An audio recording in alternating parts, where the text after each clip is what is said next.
వీళ్ల భయాన్ని వాడుకుని వీళ్లతో నేరాలు చేయించి వాడు తప్పించుకున్నాడు.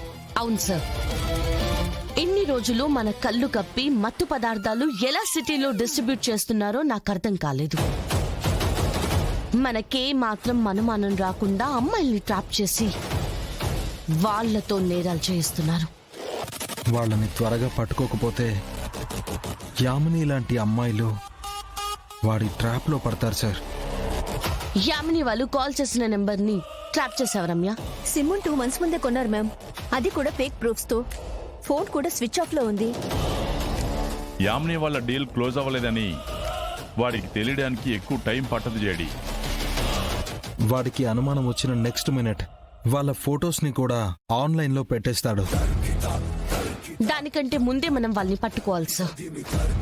యామిని వాళ్ళని బ్లాక్మెయిల్ చేస్తుంది ఆ ఇన్స్టిట్యూట్ వాళ్ళే అని అర్థమైంది సార్. రేపు మార్నింగే ఆ ఇన్స్టిట్యూట్ కి వెళ్ళి వాళ్ళని అరెస్ట్ చేస్తాం సార్. ఆ లోపు రమ్య అండ్ కిరణ్ ఆ ఇన్స్టిట్యూట్ గురించి డీటెయిల్స్ అన్నీ కావాలి. స్టాఫ్, స్టూడెంట్స్ అందరి బ్యాక్గ్రౌండ్స్ చెక్ చేయండి. Okay sir. వాళ్ళు చేసింది తప్పే సార్, కానీ వేరే దారి లేక భయంతో చేశారు. వాళ్ళ మీద కేసు రిజిస్టర్ చేస్తే వాళ్ళిద్దరు లైఫ్ స్పాయిల్ అయిపోతుంది సార్. అసలైన నేరస్తుని నేను పట్టుకుంటాను. వాళ్ళని ఇంటికి పంపించేద్దాం అనుకుంటున్నాను సార్. జేడి, నీ సిగ్నేచర్తో వాళ్ళని తీసుకెళ్తే వాళ్ళు ఊరు వదిలి పారిపోతే నీ జాబ్ రిస్కులో పడుతుంది.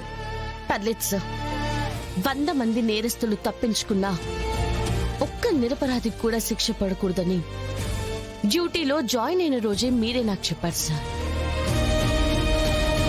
వాళ్ళే తప్పు చేయలేదని నేను నమ్ముతున్నాను, అందుకే పంపించేస్తున్నాను సార్.